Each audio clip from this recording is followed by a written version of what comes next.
you, and welcome to the Patriots 300 Level Podcast. My name is Eric, and I'm joined by my co-host, Kevin.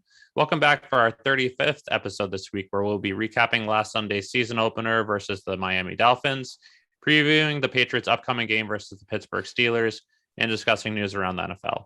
As a reminder, you can follow us on Twitter and Instagram at Pat's 300 Level Pod for up-to-the-minute updates and commentary on news of the day, as well as at our website at pats300levelpod.com. So, Kevin, not the greatest start to the season for the Patriots.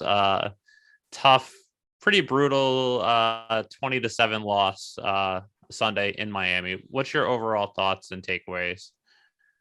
Yeah, I think it was not what everyone was expecting. Well, at least what we were expecting. I think some of the kind of the media that's rooting for the Patriots actively to lose is something that they were saying, oh, we call it from ahead of time. But if you really look at the game and you watch it over again, a lot of the concerns that they had initially, the play calling, the offensive line, those weren't really big things, I think, where you could say it was a complete disaster. It was a unmitigating mess where they're going to go from here. I think a lot of the things from watching the game and watching back the game, watching the game film, a lot of it just came down to execution, I think. A lot of it was they had some good drives. They were moving the ball. And then one or two things here and there is what ended up stopping the drive. It wasn't like they're completely inept on offense, like someone from CLNS thinks. They did show signs of life. They did show that they are putting some stretches together. They just need to kind of round it all up. And that's not really surprising. It's something we had talked about last episode. And we've really talked about multiple episodes and even last year where the first 4 weeks are extensive of the preseason for them. They have about a third of the snaps that they used to have about 10, 15 years ago on offense and defense and training camp. So they're not going to look as polished, not going to look as good. You look at all the games that are in the league this whole week. Was any game really that complete of an offensive defensive performance? No, you had 5 or 6 upsets just because right now everyone is not where they're supposed to be. So I'm not completely worried right now on this. I think if they clean up a lot of these different points of emphasis, some things on the offensive line, making sure they don't have some bad penalties at the wrong time, a lot of this can get cleaned up. And once they're more comfortable with each other, I think it'll look better. And I don't think it was a complete disaster, as some people are saying. It didn't look great. And it was a game they should have won because Tua kept them in the game the entire time. This Dolphins team was not that great this game. And it looked like a team that was under a first-year head coach where they're starting to get things together. They're not completely cohesive. They're probably going to look a lot different at the end of the year. So this was a game that they really wanted to try and win, but the season's not lost here. There's 16 more games, so I'm not too concerned yet. Yep. So I'll get onto one of the things you just said in a second that kind of just caught my eye. But I think overall, it kind of reminded me a lot of last year where, especially early on in the season, there were uncharacteristic Patriot miscues, losing the turnover battle by 3, having costly penalties in situations where you normally don't do it, not being able to get third down stops when you need it. So it was things like that I know they lost by 2 touchdowns, but it was really 2 really big miscues that really turned the game, which Belichick said in the post game, which you actually usually don't hear Belichick saying something like that, but it kind of was true where you take away that touchdown on 4th and 7 at the end of the half, and you take away the strip sack for a touchdown. It's really an even game, 6-7. We don't know what else would have happened, but you take away those 2 plays, it's pretty even. This game kind of reminded me a lot of the Saints-Patriots game from week 3 last year. Again, first 4 games of the season where you're still more of an extension of the preseason where they were just getting beat up, and it didn't look pretty. And after that game, I know a lot of people are saying, are the Patriots just done for, especially you start the season 1 and 2, you're going to the Bucs whenever. And people are feeling the same way now where it's still early on. They're going to be able to, they haven't hit their stride. If they're still looking like this week 8 and 9, okay, we might have issues, but it's just week 1. They always historically struggle in Miami.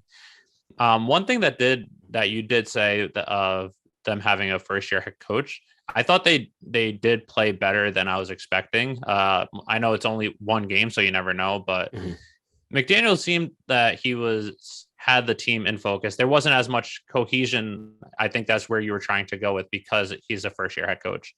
But they did look better coached than I was expecting at this time of point. It wasn't like the Broncos when they had with their first year head coach this week, which we'll get to later. But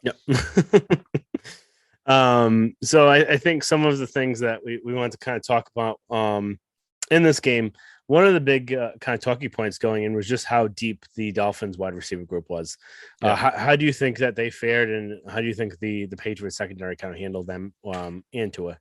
I think that's a really good question. I was interested to see. The Patriots mostly played zone, and for the most part, they held their own. Tyreek Hill was Tyreek Hill, which that was one thing I was actually interested to see. How is he really going to fit into this offense with Tua as a quarterback who doesn't have the biggest arm?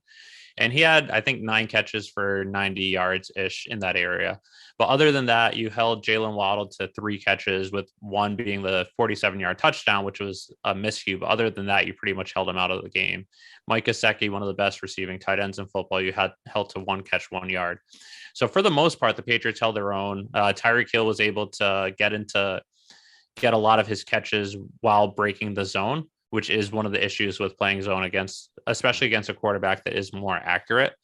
But overall, I thought they held their own. They defense really only gave up that 1 touchdown at the end of the half, and then a couple field goals. But other than that, 13. If you go into week 1 in Miami of only giving up 13 points, you would think that that's going to be a win, or at least the defense kept them in a position to win.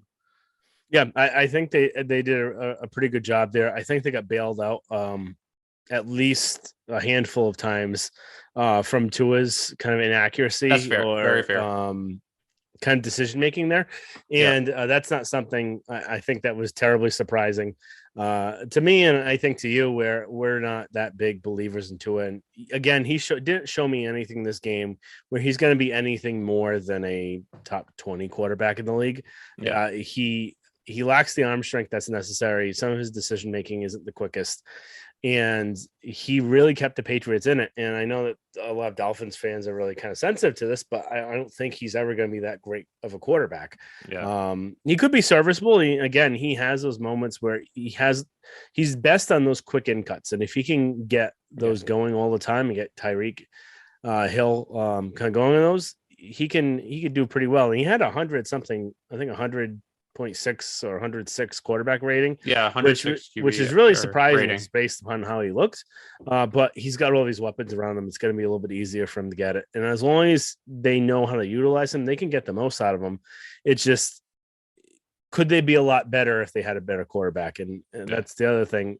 Would it behoove them to go out and get Jimmy Garoppolo at one point if they start struggling the first 4 to 6 weeks and say, we got to do something? McDaniels is familiar with them. He's familiar with the Shanahan scheme. Is that something where they want to actually go and get him? And I would really think that depending on how the Dolphins play the next 4 to 6 weeks, because they're just going on that, my guess is that's not going to happen because the 49ers are going to need Jimmy Garoppolo. Yep, that's what I think too. So, but if that doesn't happen, that's fair.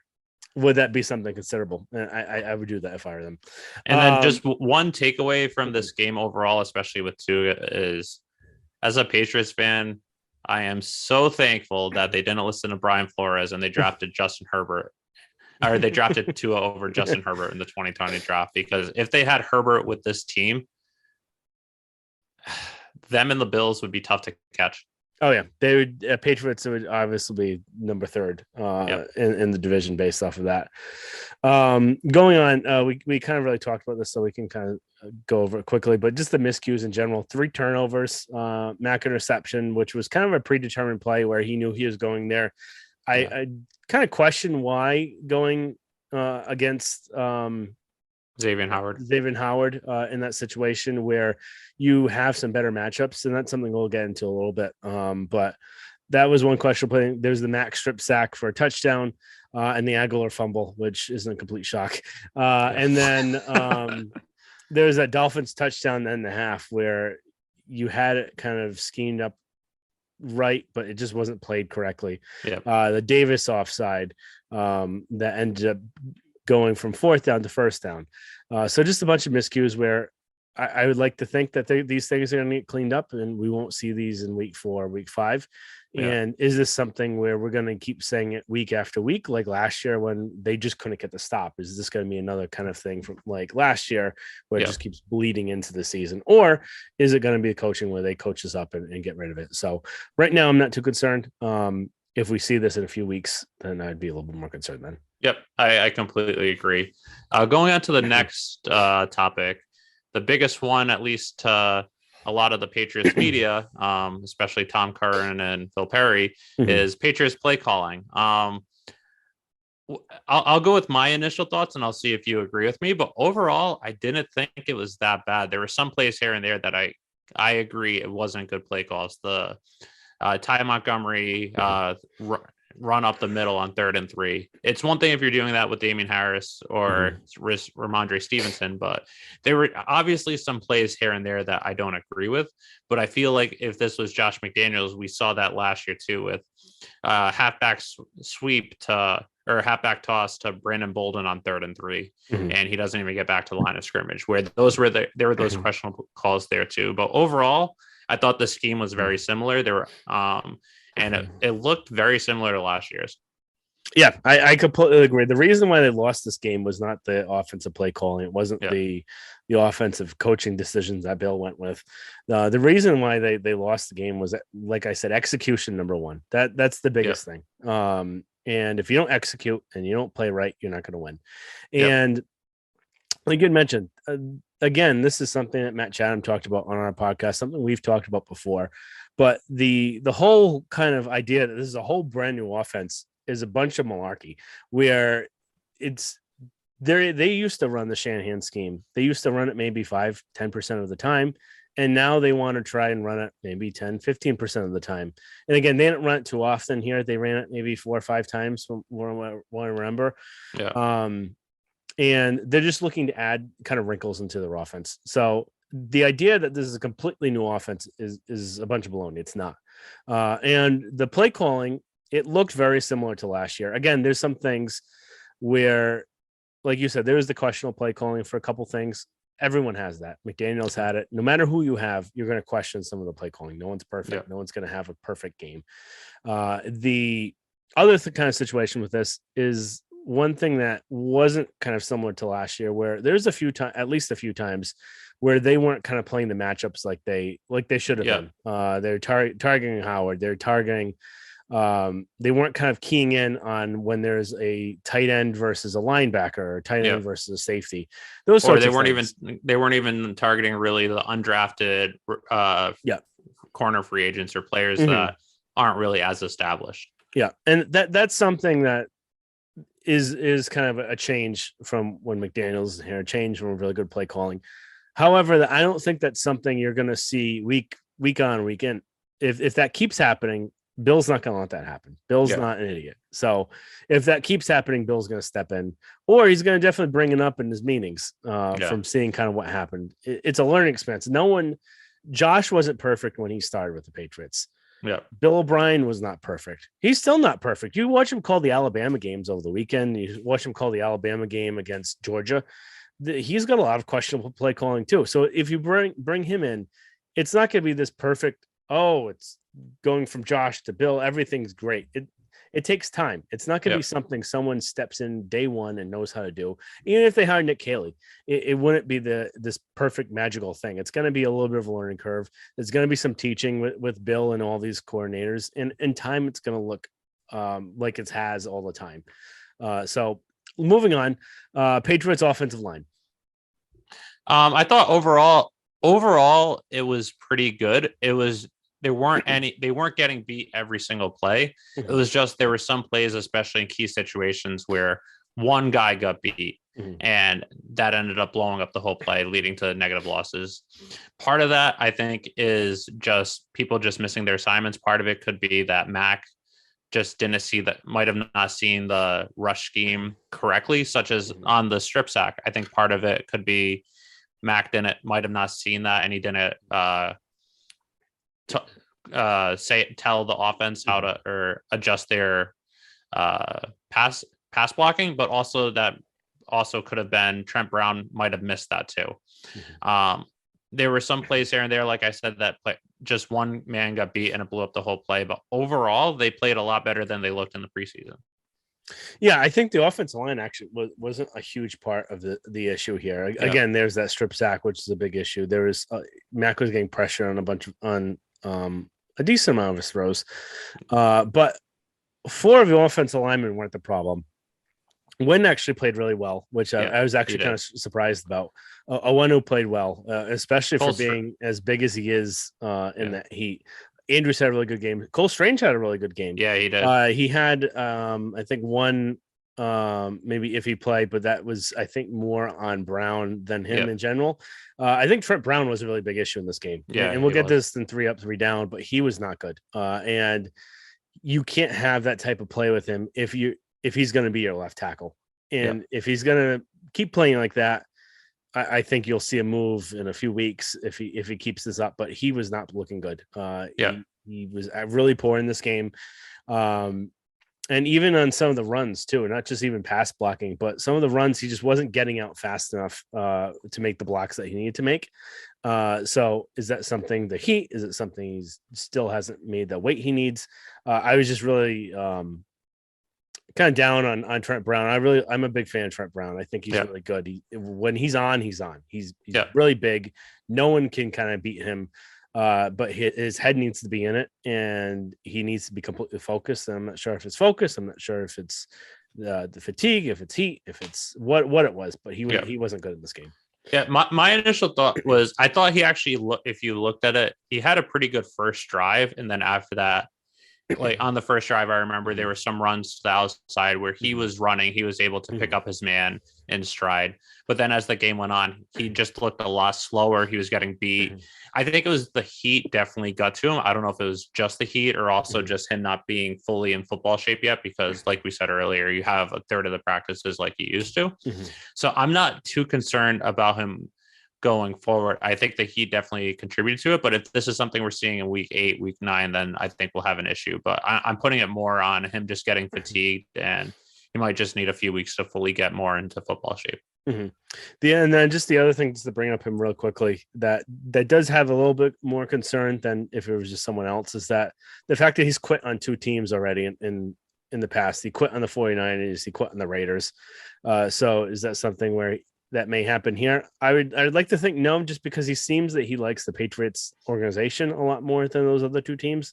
But it's just something to keep an eye on. And again, if it's week 4, week 5, then think about it. So Mac Jones, we talk about Mac Jones pretty much almost every podcast, breaking down last year how he looked. How do you think he did? I think he did okay. He wasn't great. He wasn't bad. Overall, 21 to 30, 213, 1 TD, 1 interception. The interception probably should have been pass interference. It was a great play by Xavier Howard, but it was also a little bit underthrown by Mac as well. But overall, there were some plays where he just missed, where there was the Nelson Aguilar on the play before Kendrick Bourne's 40-yard reception. I believe it was the play before. Nelson Aguilar ran a go route on the outside and just wide open, and Mac overthrew him into the out of bounds. But if he hit him in stride, it was probably a 70-yard touchdown at least. So he definitely had some plays where he overthrew or he just missed. There were a couple of decisions here and there where just weren't the best, but it was week 1. He was getting pressured sometimes, so it wasn't okay. It looked like he was commanding the offense pretty well. He looked more in command than he did last year, but it was just some plays here and there that I think like going back to the film, he'd like to have back. But we'll have to see how it goes next week, especially against a good Steelers defense. Yeah, I think Mac, like you said, he looked okay. He looked, I would say, average or so. He wasn't great. He wasn't god awful. But again, like I kind of mentioned in our kind of preseason podcast, where if the Patriots are going to do really well this year, one of the key aspects is that Mac needs to have that second year leap, and he needs to be the one commanding this offense and bring it really to the next level. And that's not something he did in this game. And I'm one of the number one Mac Jones fans. I think he's going to be really, really good in this league, really good with this team. But I don't think he was that in this game. Again, he had the completions, the yards weren't there.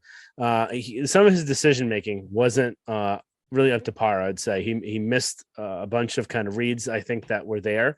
And I feel like some of that wasn't happening last year. I think he was getting sped up a lot by some of the pass rush that he's been having. And there was that back injury they had. So that definitely probably sped him up as well. But I don't think this was a great game for Mac. I don't think, and we saw this last year too, we never really saw multiple games back to back. And this was kind of like a Tom thing. He never really had bad back-to-back games. And I'd like to think kind of next game, he'll kind of bring it in. He'll see what went wrong on the tape, make some adjustments and go from there. Yep. No, I agree with that. Just next point, I just want to hit on just briefly because I noticed it, and it was just a very big theme last year where overall the defense on Sunday was pretty good, but it just, especially on that last drive and then a few plays here and there on third down where they just weren't able to get off the field. They weren't able to get that last stop or that stop to give the offense another chance. And that last drive, it was probably, there wasn't enough time for the Patriots offense to do anything anyway to get 2 scores, but it was just a repeated theme from last year that I just want to keep an eye on. They have different linebackers now. They have more depth at cornerback, but is that going to be a recurring theme this year where if they're able to get those stops in even half the games last year, they're probably the number 1 seed in the AFC just because they were 2 games back of Tennessee last year. And if you get 4 of those stops, maybe you win 2 of those games. Yeah, to really kind of combat that, I would say they did make some stops at the end to give the offense the ball back to try and score, and the offense ended up not really doing anything with those opportunities. Yeah. And the fact that they were on the field so much and had so many different drives that were ended by the Patriots offense that had to go back to the defense. There's only so many times you're going to stop the defense where I don't really put that too much on them. I didn't think it was that big of an issue, but again, if it does keep occurring, then it's something we need to watch out for. Exactly. That's my thoughts too, where especially at that stage, that last drive, especially where it was just first down, but it's more, this was a huge issue last year. So is it going to keep coming back? They did get a lot of third down stops throughout the course of the game. It was just that last drive and a couple of stops here and there, but. All right, moving on. 3 up, 3 down. How about you go with your first, and then we'll kind of go back and forth. Okay, my first was Kyle Duggar. He had 5 tackles. He had some really big open field tackles. There was that miss tackle where he tackled his own teammate to essentially give the Dolphins that 47-yard touchdown at the end of the half. But I thought he was all over the field. He was making plays, and he looked like he's just continuing to take that next step as a safety in this league. He's always been one of the better run defenders, and it's just if he's able to get in that pass protection, keep improving that, the Patriots will definitely have a really big playmaker. But overall, I thought he was their best player on defense and looked really well other than that one specific play.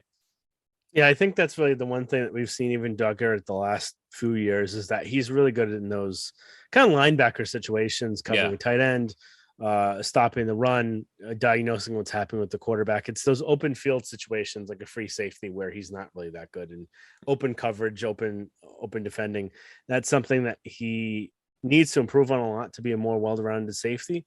But again, if you look at Jamal Adams, he's considered one of the top safeties in the league. And he has none of those traits either. He's that run defender, linebacker, kind of a later linebacker situation. So I don't think it's that big of an issue with Doug's. I do think that I would have put him in my top 3.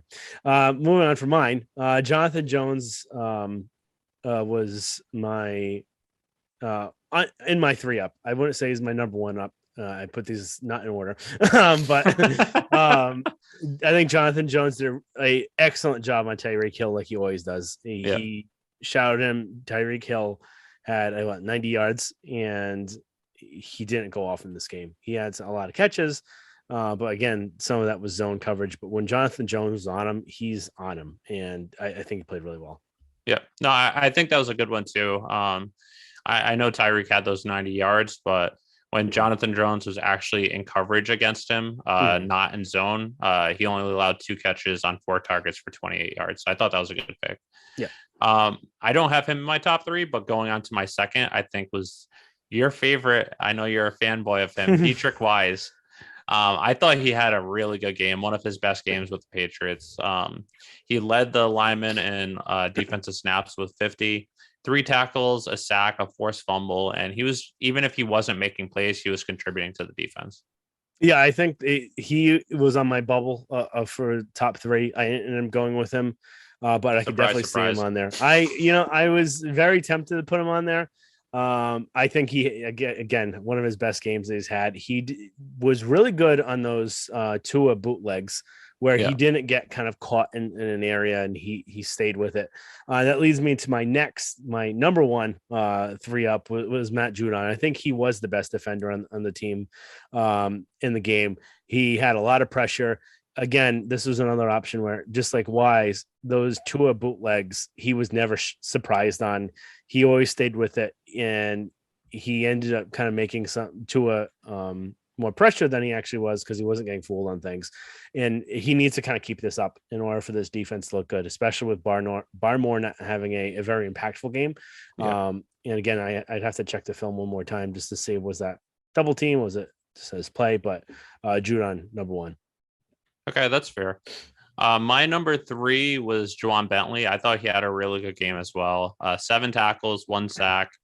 He mostly played inside, and he played that very well. One of the main reasons why they held the Dolphins to 2.8 yards per carry.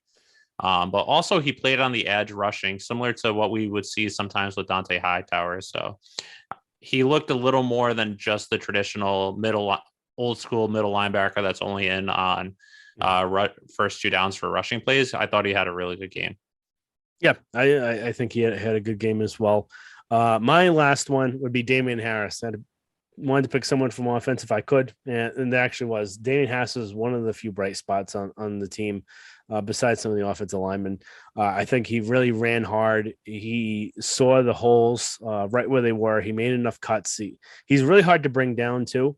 I think he had a really terrific game. I'm really happy that they never ended up trading him. So I'm hoping that he'll have a good year this year, and maybe they might be able to re-sign him on the cheap. Yep, no, I agree with that. So going to 3 down now. I think our top 2 are the same, but my number 1 is Trent Brown. Pretty much everything that we talked about before. He had that miscue that led to not picking up the man that led to the strip sack touchdown. And there were a lot of plays on the runs where if it was an outside run, he just wasn't getting to his spot. There were some times where he got beat. There was, I believe, I think it was a first down, or it was a big play that was negated by him having a holding. So overall, just a really bad game for Trent Brown. I think it's just the early in the season not being conditioned or in football game shape yet. But that's just something to keep an eye on. Yep. Trent Brown was my number 1 down on this game as well. We pretty much said every which way, what you said, what I said. It's not much to add there. My number 2 down, Mac Jones. Like I said, he didn't have an awful game. He wasn't. You could argue that he wasn't one of the top 3 worst players on the field, but what he needs to be one of the top offensive players on the team. He needs to be the one carrying the team. It's not something he did, and he needed to do that for them to win. And I don't think he did that in this game. Yeah, I don't agree with him being in the bottom 3. Just like I said, I think a lot of it was there were some plays that were negated due to either penalties or just things that were outside his control. So he didn't have a great game, but I don't think it was a bad game. So I don't have him in my bottom 3. My number 2 is Raekwon McMillan. He allowed 2 big 3rd down catches to running backs outside the backfield that seemed to be bad technique. And then he also overran his gap on a couple on the Dolphins' two biggest runs of the day. So with the Patriots pretty much having a new linebacker core this year, I know he was on the team last year, but had an injury before the season started or week one. They have to rely on him a lot this season, and it was only one game, but he didn't live up to the hype yet, and he has to improve on this if the Patriots want to have success on defense this year. I agree completely, and that's why I had him as my number 3 overall down. He was not that good in this game, and I think Mac Wilson may see some more playing time out of this. Mac actually played pretty well in this game. He's really fast. Yeah, he is. He's insanely fast. Some of his pass protection isn't that great, but that's stuff that he can get. So he may end up seeing some more time if McMillan keeps kind of looking like this, because I think actually Mac played pretty well, and they may end up seeing more of him with Bentley instead of McMillan. Yeah, I think that's a fair point. My number 3 is Carl Davis. I know he didn't have a lot of snaps. I think he only had 13 or 15 snaps, but the reason why he's on my 3 down is he had the offside on 4th and 1 where he was directly over the ball. And that's something that just cannot happen. That's something you learn in Pee Wee football is you always watch the ball. And it's one thing to have offside if you're trying to rush the passer and you're just trying to time it. It's another thing where you're directly over the ball. That's something that just should not happen, especially in that situation on 4th and 1. Yep, I think that makes a lot of sense, and I was considering him as well, but had a few other people. Moving on, Steelers game. Yep. I think this should be a pretty interesting matchup. Steelers is always a really, really fun game to watch, especially with Tomlin and all that sort of stuff that goes on. Zoe and his headset. Yep. So I think kind of the number one kind of thing to talk about again is just the head coach situation. Tomlin and Brian Flores together. How is that going to look? What were your initial thoughts? So that's something I'm actually very interested to see. I know, so historically, Tomlin has fared awful against Belichick. Part of it is he psychs himself out, where he just over analyzes everything, overhypes the game, and he just always makes a dumb decision in a crucial spot. The one thing I'm wondering is there's 2 reasons why I think that might not there. You might not be able to just bank on that happening. This game is week 1, he was going up against the Cincinnati Bengals, an interdivision rival who made it to the Super Bowl last year. So there's that where it wasn't like he was overlooking a previous week's opponent to try and game plan for the Patriots and overanalyze the Patriots. And then also having Flores as well, who has historically done very well against the Patriots, and having Flores's insight to, or historically the Steelers, they might be able to score against the Patriots, but they're not able to really defend. And having Flores, who knows how to really defend Belichick's style of offense, it might be able to help them as well. I don't know how much. He's not the defensive coordinator. He's a defensive specialist as well as linebacker coach. So that's something I'm interested to see how much of Flores's input is going to be on the game plan. If it's a lot, it might be Patriots might be in for some trouble, at least on the offensive side of the ball, going up against that defense. But it's going to be definitely interesting to see. Yep, I completely agree. And I think the big thing is that the Patriots have success, a tremendous amount of success against that zone coverage that the Steelers like to run. And they ran it the majority of the time against the Bengals this past week. But could you say that there's kind of 2 different kind of situations? One, the Bengals have a lot more explosive receivers than the Patriots do, so they need to keep those defenders back to try and avoid those big plays. And versus the Patriots, they don't really have that much explosion yet. They haven't really shown much. They do have players that can do it. They have Bourne, they have Aguilar, but they don't really do it that much. So they could actually afford to keep more people up in the box, play more press coverage, and not have those safeties back. Yeah. Is it something that the Steelers are going to play the way that they always do historically, or are they going to change it up against the Patriots and do kind of what Flores likes to do, but not something that they play mostly? So that's the big key. Yeah, and then one thing I thought was actually very interesting from Matt Patricia's press conference or just interview with the media this week is he said that just looking at the Steelers defense, especially from week one, is you could tell Brian Flores had a lot of input on you saw a lot of Brian Flores in the Steelers defense that week. So I think that was one of my biggest takeaways from all the post game or the press conference media interviews this week is that even though he's not defensive coordinator, he had at least in one game some input. So definitely going to be interested to see if we see more of that this upcoming week. Yep. O-line versus the Patriots O-line versus the Steelers front. How would you say that they're going to fare there? I think that's probably the biggest matchup we're going to actually really see based on how good the Steelers front is. Yeah, so I think this is going to be what wins or loses the game for the Patriots. So week one, Steelers beat the Bengals in overtime. They only scored 20 points, or was it 23 points after the I think 23 after the field goal. Yeah, I think it was 23-20. They only scored 23 points while forcing 5 turnovers. So their offense didn't really get the ball moving at all. But the reason why they were able to get those 5 turnovers is 2 reasons. The Bengals offensive line last year was awful. They got some new pieces, but it takes some time to really get that cohesion. But also Steelers have one of the best front sevens in football. I think they've led the league in sacks the last 7 years.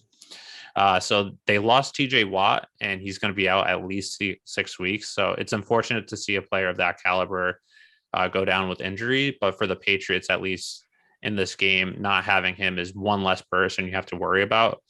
But they still have some people that can get after the quarterback. Cam Hayward's one of the best defensive linemen, best defensive tackles in football. On Sunday, he had 5 pressures, 2 QB hits, and a sack. Edge rusher Alex Highsmith had 4 QB hits and 3 sacks. So I think Hayward and Highsmith were mostly on the right side. So going up against the Patriot, they're going to be going up against the Patriots left side of the offensive line, which is really going to put Cole Strange and Trent Brown to the test, especially after Trent Brown having a bad week last week. I think one thing we'd expect to see is especially on the left side, expect to see one man back to help block, either a running back or a tight end. Might see some wide receivers doing, or even tight ends doing crack blocks before they go out. And we might see a lot of Pierre Strong this week. Ty Montgomery went down with an injury. He's on IR, but Pierre Strong coming out of college he was rated the best running back in the draft at picking up blitzes, picking up pass rushers. And we saw that in the preseason too, other than one play. So we might be seeing a lot of him on third downs, especially just staying in to help protect. So that I know I talked for a little bit, but that's my overall thoughts on this. Yeah, I don't really have too much to add. I think you covered it really well. And that kind of leads into the Patriots wide receivers versus the Steelers secondary. The Steelers last year had a top 10 pass defense in the league. A lot of it, though, I would say is really credited to that Steelers pass rush, and something we've talked about a lot even here with the Patriots having their zone coverage last year. The way to succeed with the zone coverage is you need that pass rush, because that way you can't have someone running around for 4 or 5 seconds and they're going to break that zone. So their pass rush is really what helped that. But also Minkah Fitzpatrick is probably one of the best safeties in the league. 2019, 2020 first team All-Pro, really good player there. I know Max that he played against them in Alabama on the scout team. In scout team. Yeah. I was going to say they were teammates, but yeah. So he said he's seen him a little bit, but that's when he was really young. So I don't think he had too much really experience with him, but should be interesting to see. I would really hope in this situation, they do not target anywhere near him. Like they were trying to target Xavier Howard on the Dolphins. So I would really hope for the Patriots' sake and that they're going to start playing more matchups, and they're going to try and say, well, wherever he is, we're going to look at the opposite side. And that's something the Patriots used to do all the time. And that's something they should do. And it's not something a rocket scientist needs to know, but they have one. So maybe they will. Yeah. So my initial thoughts on what they're going to have to do is, especially considering that pass rush, is they're going to have to get the ball out. Mac's going to have to get the ball out quick in 3 seconds or less. Patriots, one of their issues is their wide receivers aren't really that fast. They don't have that explosion. So we might actually see a lot more Kendrick Bourne, who's one of their more flashy and playmakers, who's elusive, where he might be able to get some quick separation. If Mac throws it behind him or something, he might get Bourne killed. But overall, like Jacoby Myers is good if you have 3 seconds. He's dependable. He'll hold on to the ball, but you need someone that I think we'll see a lot of, especially early, a lot of screens to the backs out of the backfield. I think we'll see a lot of Jonnu Smith early in this game as well, which I thought Smith had a pretty good game. I know it was only 3 catches for 33 yards, but he looked more comfortable. And I think they're going to feed him the ball more, where it might be a bubble screen and then have him run after that.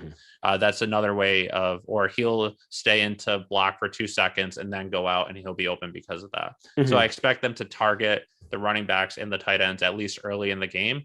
And once you do that, if the Steelers aren't able to blitz as much, then you can open up the pass game more to everyone else. Hunter Henry, Jacoby Myers, Nelson Aguilar. You can do those deep balls to him as well. Yep. I agree completely. I think that those 2 parts I think would be really helpful, and something that we didn't really talk about as much for the Dolphins, but one of the keys to get this offense going is you've got to get the ball in your best playmakers. And again, to talk about really that Tom Curran article about Kendrick Bourne, I don't believe it.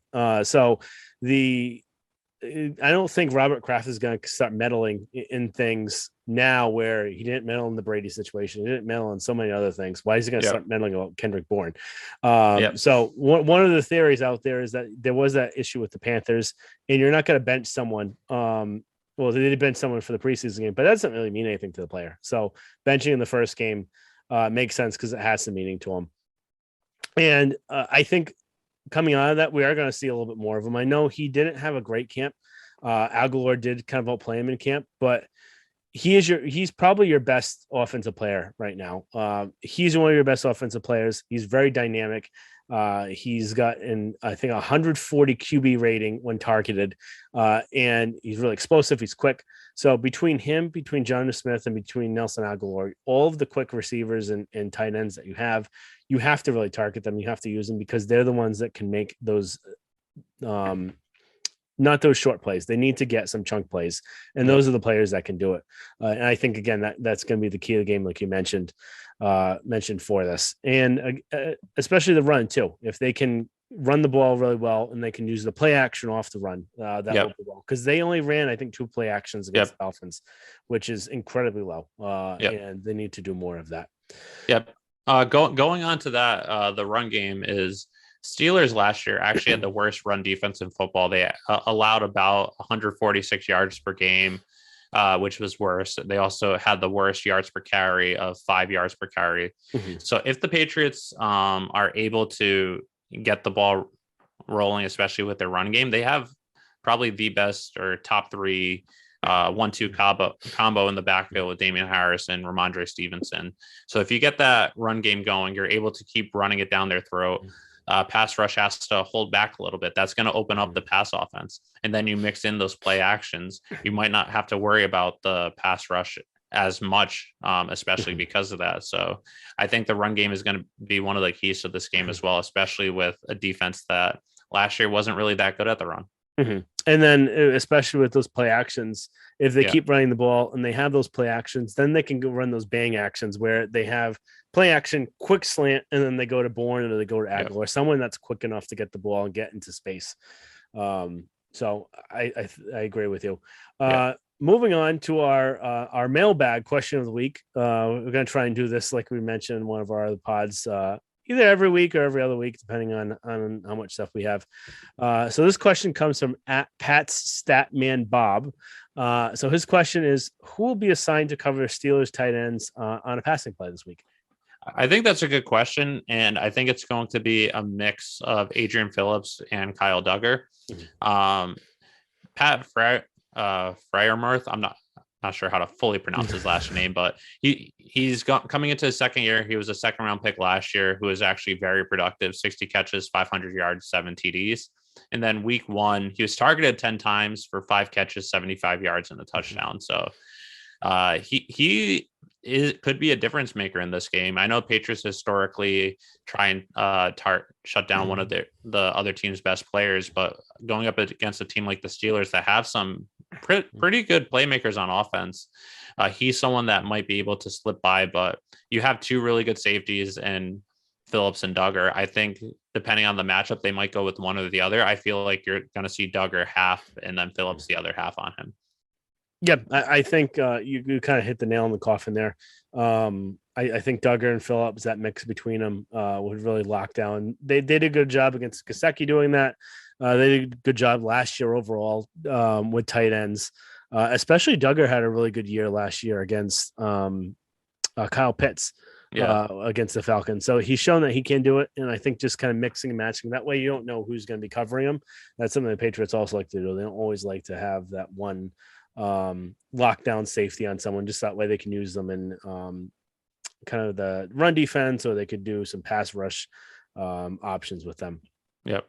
And then just one last thing about the Steelers before we get into predictions is I'm very interested to see how they're going up against Mitch Trubisky, which had a up and down career with the Bears, but he is a mobile quarterback, which the Patriots sometimes have issues with. So one thing I know that we saw, especially one thing that the Patriots pass rush is going to have to do is they're not going to be able to, or they shouldn't run past the offensive line, run up past the quarterback. Because when you do that, that allows the quarterback to then run and escape and get first downs or get big chunk yard plays. But also you're going up against some pretty good wide receivers too. And similar to, it's probably not as explosive as the Dolphins, but you have George Pickens, who's a second round wide receiver who had some high hype coming out of college. There's Deontay Johnson, who had a big year last year. There's Chase Claypool. And then Freiermuth as well. So those are four guys that can get the ball and get some chunk plays. So even if you don't have a top 10 quarterback, if you have someone that's able to just be pretty accurate, that you're going to have to, this is going to be another good test for the Patriots secondary. And to think about the last time that they faced Trubisky, I think 2 years ago when he was on the Bears, he actually had a really good game against the Patriots. Yeah. He ended up losing, but he played really well against them. So that's something just to keep in mind. They do have trouble with those mobile quarterbacks. So it all depends on, are they going to be able to confuse him? Are they going to be able to get him in situations where he makes mistakes? Is he going to make the accurate reads? I think that's the big kind of key for their defense on him. Yep, I agree. All right, moving into predictions. So I've got them kind of a low scoring one. Patriots are favored right now, 1.5 points against the Steelers. I have them covering that. I have them a 17-13 win against the Steelers. I think a pretty low scoring game overall.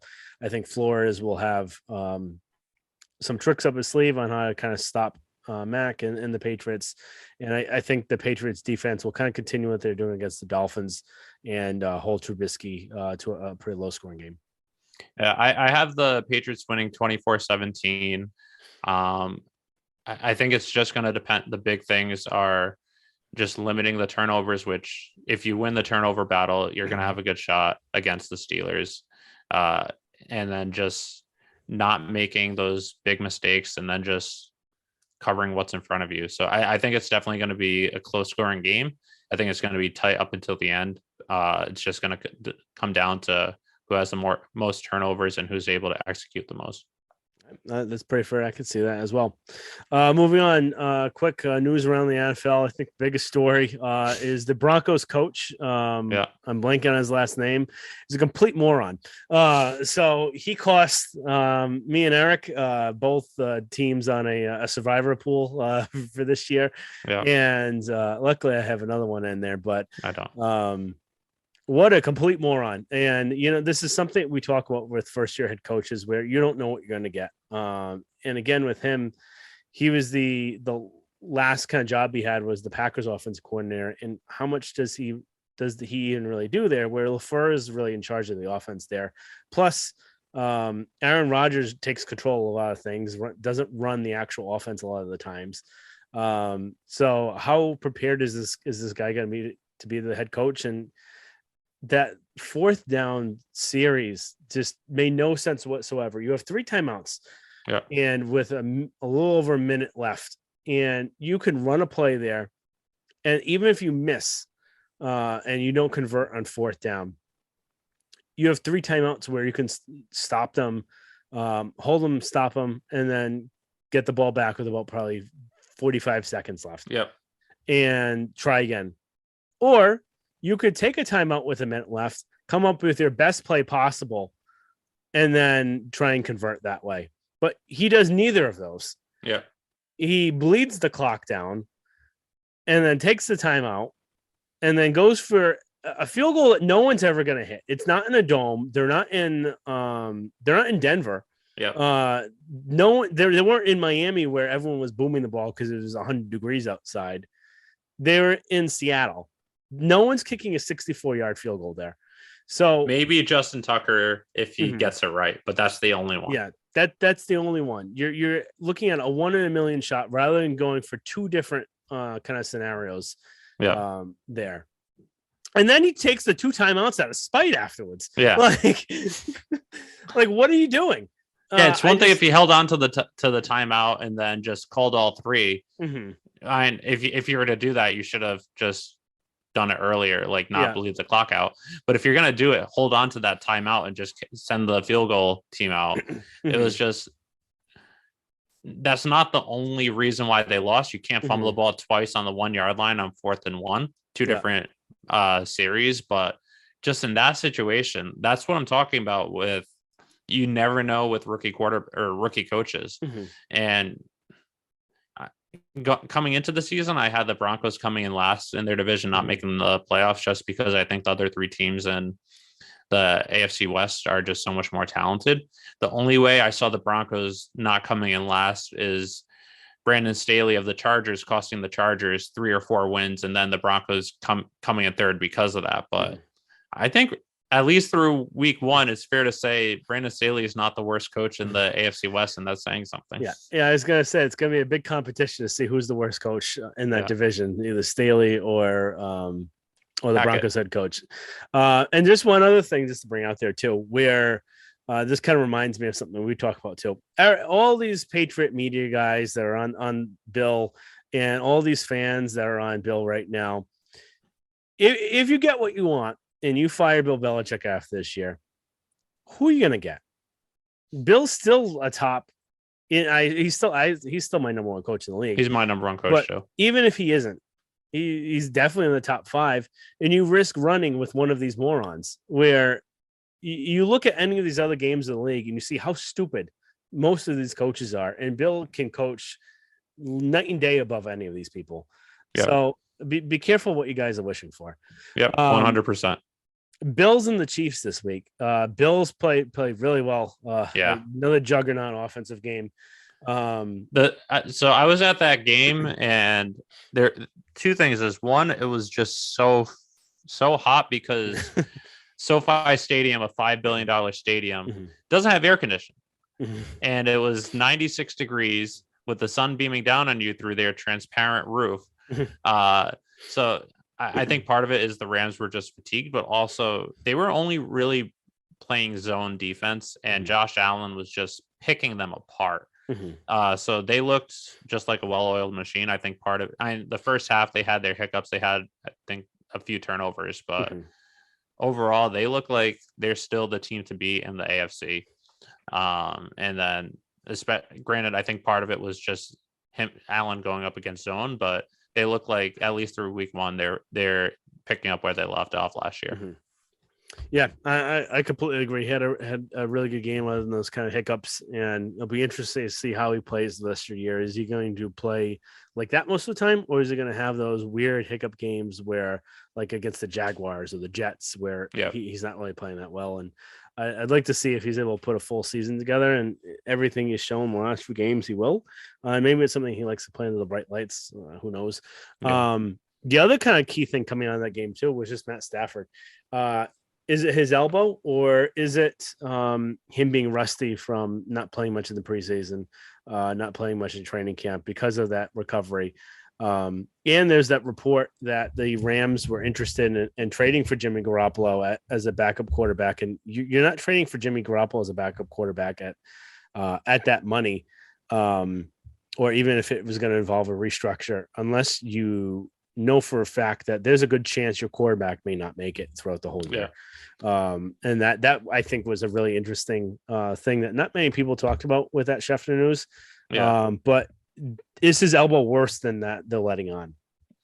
Yeah, so I think part of it is just the rust where he didn't play pretty much all training camp, all offseason because of the surgery.